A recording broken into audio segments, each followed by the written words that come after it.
माझी विधवा मामी. नमस्कार मित्रांनो, कसे आहात?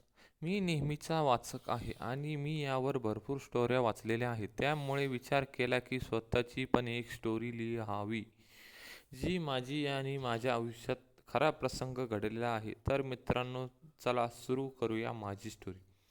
माझं नाव अवी आहे आणि मी मुंबईमध्ये राहतो. सध्या मी एक जॉब करतो. मुंबईमध्येच एका रेप्युटेड कंपनीत. झालं असं की काही दिवसापूर्वी मी गावाला गेलेलो माझ्या मामाच्या.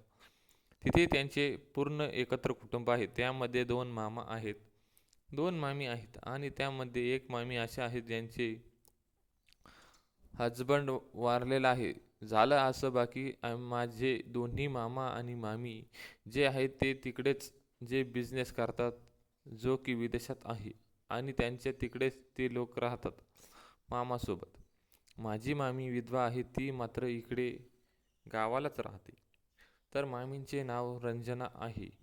दिसायला खूप सुंदर दिसतात त्या आणि त्याच्या सोबत त्यांचे जो शरीर गोष्टी आहे ते पण खूपच छान आहे.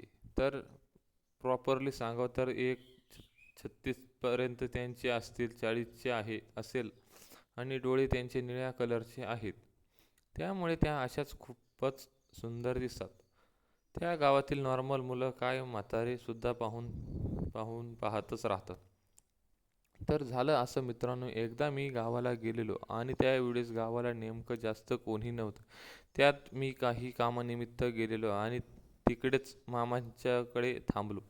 संध्याकाळ झाल्यावर थकून आल्यावर मला असं अचानक वाटलं की थोडीशी ड्रिंक करावी आणि मी नेहमीप्रमाणे मामांची गाडी घेऊन तिथून गेलो आणि काही वेळाने थोडीशी ड्रिंक केल्यानंतर मी रिटर्न घरी आलो आणि बाहेर उभा होतो फोनवर बोलत. जनक रंजना मम्मी आले आणि मला विचारलं, काय रे जेवलास की नाही? मी बोललो, हो जेवण झालेलं आहे माझं. आणि इथं जवळ आला आणि मला विचारलं, तू पिलेला वगैरे आहेस का रे? तर मी नॉर्मलीच म्हणलं, हो थोडीशी पिल्लं आहे. पटकन आम्हाला आतमध्ये घेऊन गेला आणि म्हणाला, गुपचूप इथे बस, लोकांना दाखवूच नको, उगाच कोणी लोक काहीही म्हणतील.